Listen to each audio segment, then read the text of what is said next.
Welcome to 28 Days and Beyond, where we celebrate and reflect on our history, our heritage, our culture, and our own authentic voice. And I'm your host, Alexander Evans, with my co-host, Amari Johnson. What's up? What's going on? We're going to talk about traveling abroad and the skin that you're in. Oh, okay. What that mean? Break it down for me. Break it down. Well, traveling while black. Nah, I got you, yeah. Skin that you're in can be a metaphor for a lot of different things, the person, your character, your aura, etc. But I'm sure you have traveled extensively. Yes. So what have been your experiences? It's been wonderful.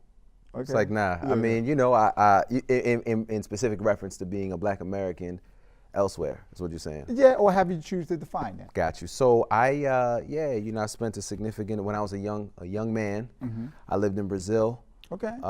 Spent a significant amount of time in Ghana, Cuba, a few other places as well. Obviously, white supremacy is a global power system, so you did see manifestations of what they would call racism in these places, even in Ghana. But you know, I think that my approach and the reason that I chose these places was specifically because they were black majority places, right? Okay. You know, Brazil has more black people than the United States does. Cuba does not look like Fidel Castro and Desi Arnaz. I mean, when I got off the plane, I said, "Oh my God, everybody was crazy." You know what I mean? But you know, I enjoyed it, but you still see a sort of racial stratification within the society, definitely. Yeah. Before I pivot, I want to ask you one quick question. What's up? Another quick question. When you travel to those places, could they automatically tell that you was American black, or could they figure that out before you opened your mouth? Well, no, but so eventually, I'm sure initially, based off of dress, you know, I mean, there were context clues, but I lived in Brazil for over a year. Okay. By that point, my Portuguese had gotten pretty advanced, and you know, it was often to the point where, in fact, I remember one time I was waiting at a bus stop, and it was late at night, and Salvador da Bahia, which is 85% black, has a very serious problem with racial terrorism or police terrorism, right? So we think we got it bad here. Don't even bother going down there. So I'm sitting at the bus stop, and I'm sitting on the bus stop, so my feet are on the bench, and a police car pulls up, and he drives around, and this cop, he gets out. He's saying in Portuguese the whole time. He says, "When you're in your house drinking your coffee," throws open the door with his gun, and he's like, "Do you shit like that? The reason," they starts yelling, "the reason this city is so dirty is because of people like you," and blah, blah, blah. He doesn't know this whole time that I'm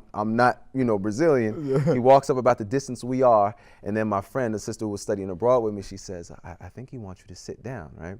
And the whole time I'm like, oh yeah, he doesn't realize, you know what I'm saying? Like so that was just another instance in which, I definitely looked the part, right? And was treated, you know, accordingly, certainly. Well, you know, it's funny, when I go abroad, and I have traveled abroad a lot of different places, they always trying to guess what I am. I'm in Turkey, they say, "What's your origin?" And that's, "What do you think I am?" I'm in Greece, I'm in Germany, I'm in parts of Africa. So it's always interesting, they trying to guess who I am. And you know what I say? I'm a human being. That's who I am. Yeah, and kumbaya, my lord, kumbaya. Kumbaya. Yeah, hold hands and celebrate. And the thing is, why me traveling in the skin that I'm in, why you got to dissect who I am other than I'm a human being and I'm just another person experiencing a different culture? Well, on today's episode, we're joined by Princess Garrett, who is a student who has had extensive experience traveling and studying abroad. We'll be back on 28 Days and Beyond. Alternative facts. Alternative facts. What are those? Oh, what? Alternative facts? Lies. I mean fibs. Also known as stereotypes or false narratives. Black girl magic is real. Black boy joy is real. Black wealth is real. Black beauty is real. Black support is real. Black excellence is real. It's real. Black love, that's real. We're back with 28 Days and Beyond, and on the set with us we have Princess Garrett. Welcome to the set. Hey, thank you for having me. Well, through my research, I have discovered that you have traveled abroad extensively. And can you tell us some of the experiences that you have interacted with different cultures and things of that nature? So when I was younger, my mom, she would take us back home to the Philippines, and she did that about 3 times. Okay. And I haven't been back since '07. And this past year, I did a week of service in Guatemala. I went to China for the summer, and then I filmed the doc with Hezy's class in South Africa.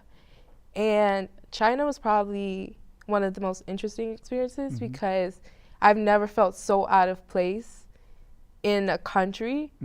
And I guess that's part of the reason why I picked it, because I wanted to be challenged, but I didn't think I'd be challenged in this way. And being in China, I was forced to explore my race in ways that I had never had to before. And I think that was the moment where I became more woke and more conscious, because I researched things that I never had to like research about before. Like I've never had to like look into like privilege and power and all those things, and just being there, it forced me to do that. And being in China, there's only one other person that was black on the trip, and he was also mixed. And I could talk to him, but we never really like debriefed on like the things that we were going through. Like it was very like joking things like, oh, they just don't like us because we're black. Like it was never like anything more than that. And just being in China the first like 2 weeks, because I was there for 6 weeks, I just remember getting a lot of stares because I had this hair, I had this brown skin, and I was darker. Because there, like the average woman, she's pale, she's thin, and she has straight hair. And so I had to figure out like why did they feel this way about me? Like sometimes they would act like they were scared. Like I would be on the train and they would be like, and I'd just be like I don't know what's going on. And so I researched like, why do they feel this way about black people? And I found out like a lot of it has to do with like the depictions of black people in that society. And media is censored in China. So they have what they call the Great Firewall. And so they control what the people see and what the people view. And they also control like how these people are being portrayed. So like I would look up like online and there would be like these Chinese people with like the black paint on their face, and they would just be acting really like savage. They were acting stupid. They were just acting like animals, and this is how blacks are being portrayed. And so since that was the only images that they were getting of black people, that's how they would react. Like they would think like you're stupid, you're poor, that like you're crazy, and that like you're uneducated, and like like that was what it was. Woo. So what about that was different from your experience in the States, where the average woman is pale with straight hair? You know what I'm saying?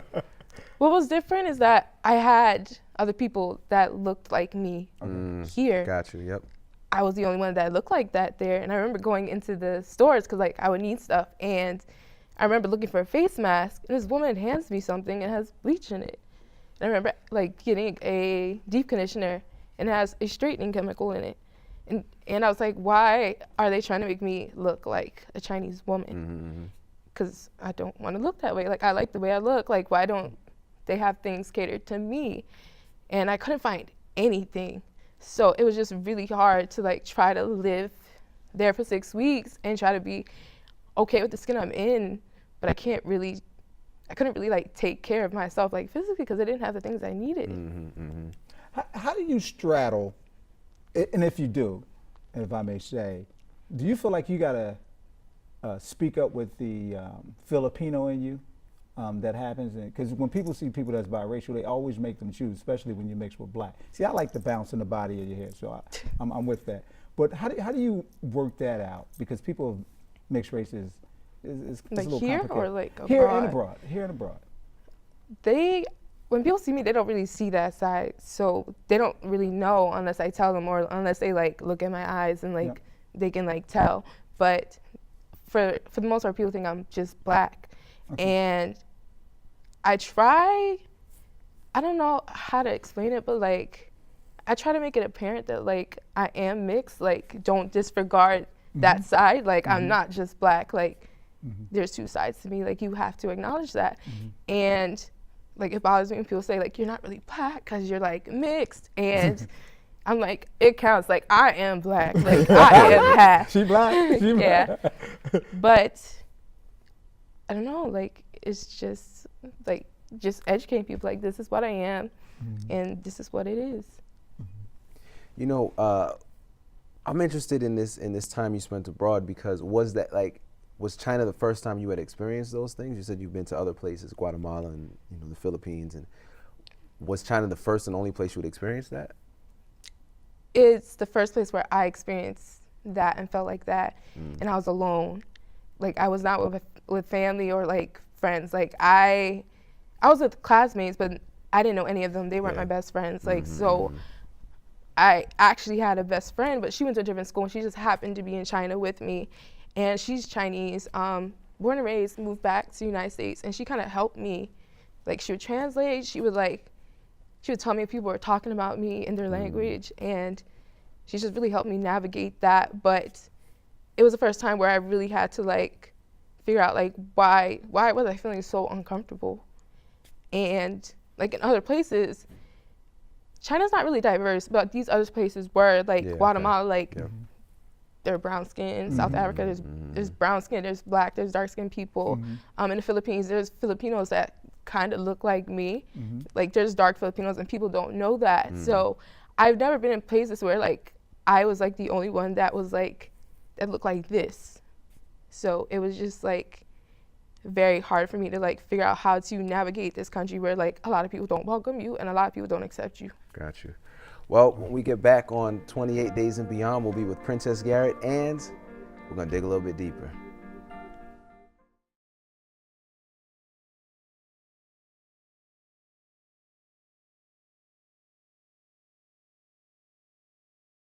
Black History Month you find ridiculous. Why? You're going to relegate my history to a month? Oh, come on. What do you do with yours? Which month is White History Month? No, come on, tell me. Well, I'm Jewish. Okay, which month is Jewish History Month? There isn't one. Oh, why not? Yeah. Do you want one? No. I don't either. I don't want a Black History Month. Black history is American history. How are we going to get rid of racism until... Stop talking about it. I'm going to stop calling you a white man. Yeah. And I'm going to ask you to stop calling me a black man. I know you as Mike Wallace. You know me as Morgan Freeman.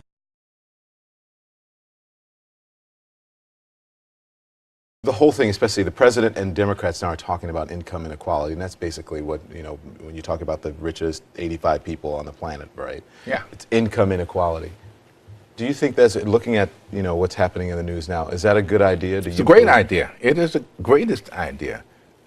We have a much more vibrant society when we don't have such a vast chasm between the haves and the have-nots. We need that middle ground that we call the middle class, the people who buy everything, people who use the products that the rich are creating, if they're creating anything other than wealth, right? Right.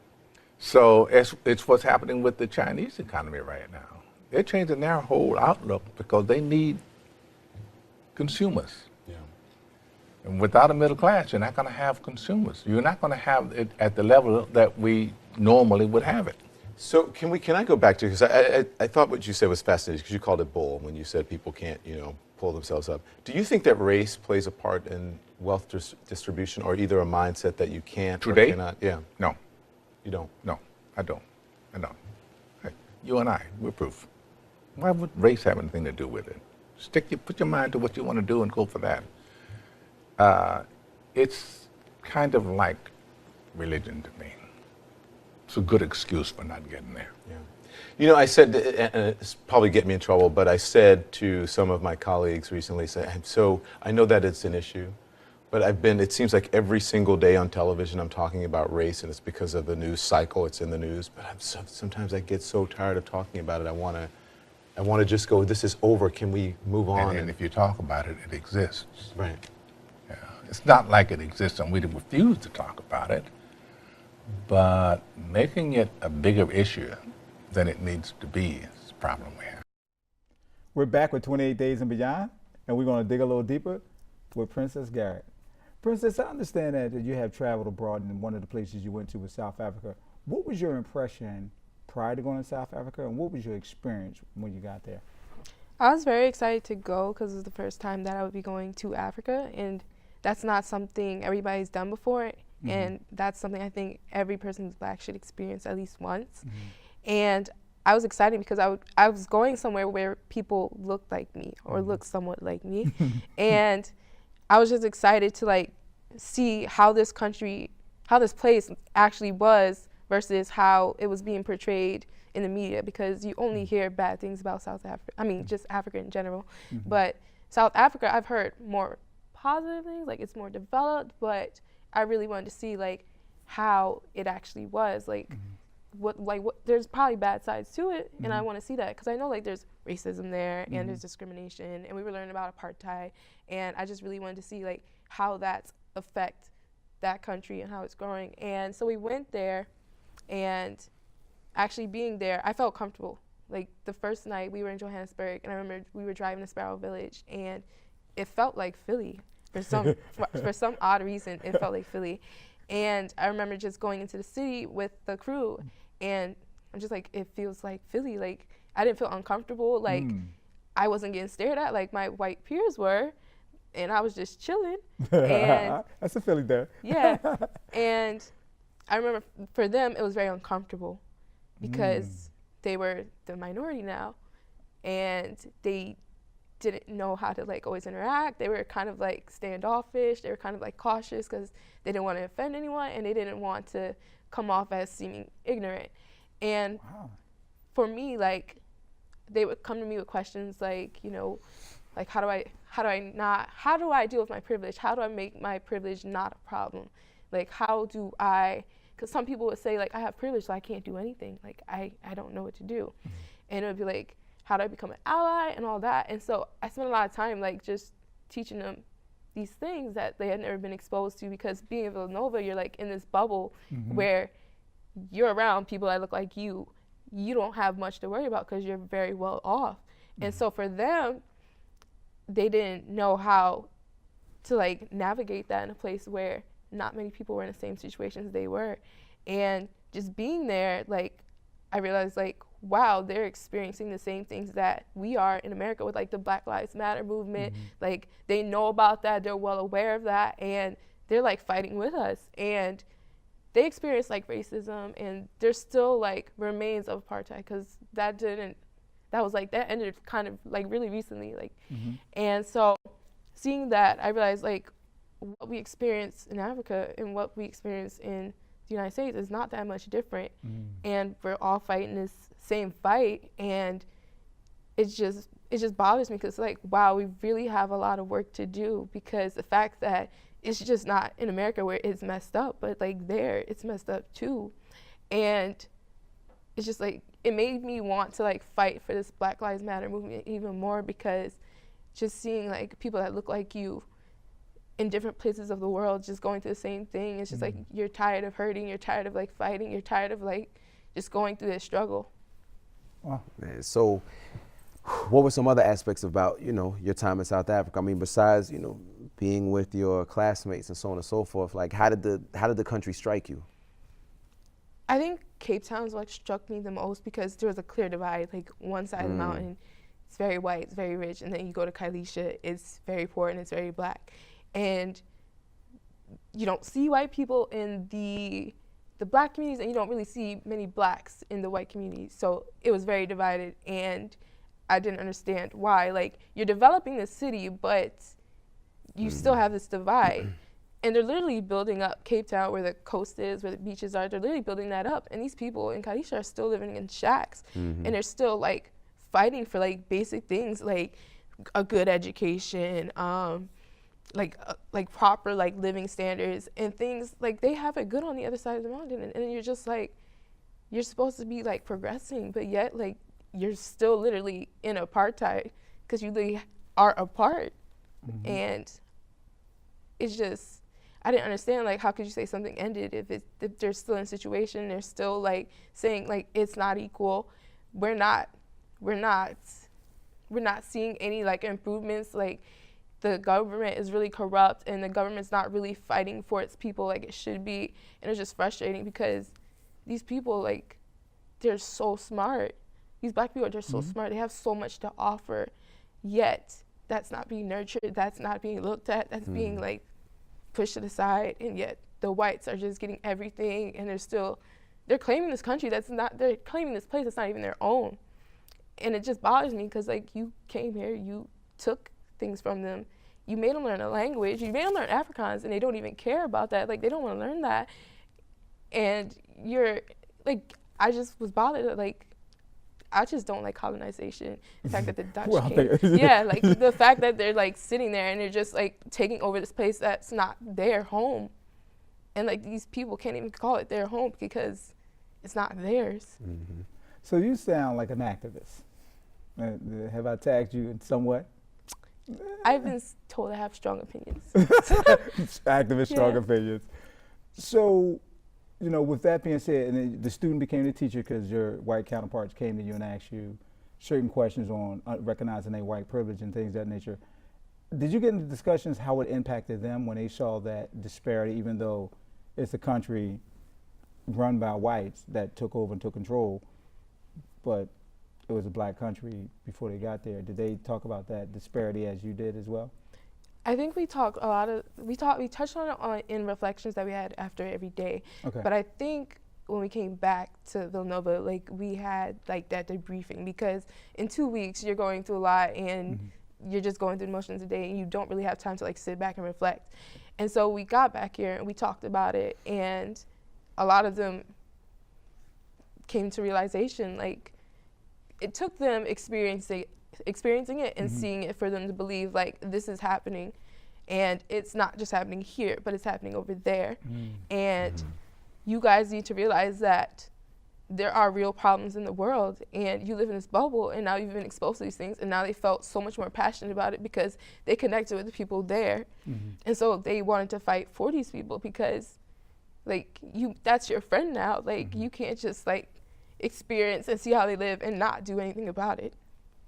Certainly. Princess Garrett, we want to thank you for joining us here on 28 Days and Beyond. And when we come back, we'll have our final thoughts. Black History Month, we're focusing on the facts, not alternative facts. Indisputable. Truth. Real. Black history didn't begin with slavery, And it doesn't end with the Obamas. whom we love and miss. No, like, really, we really miss you.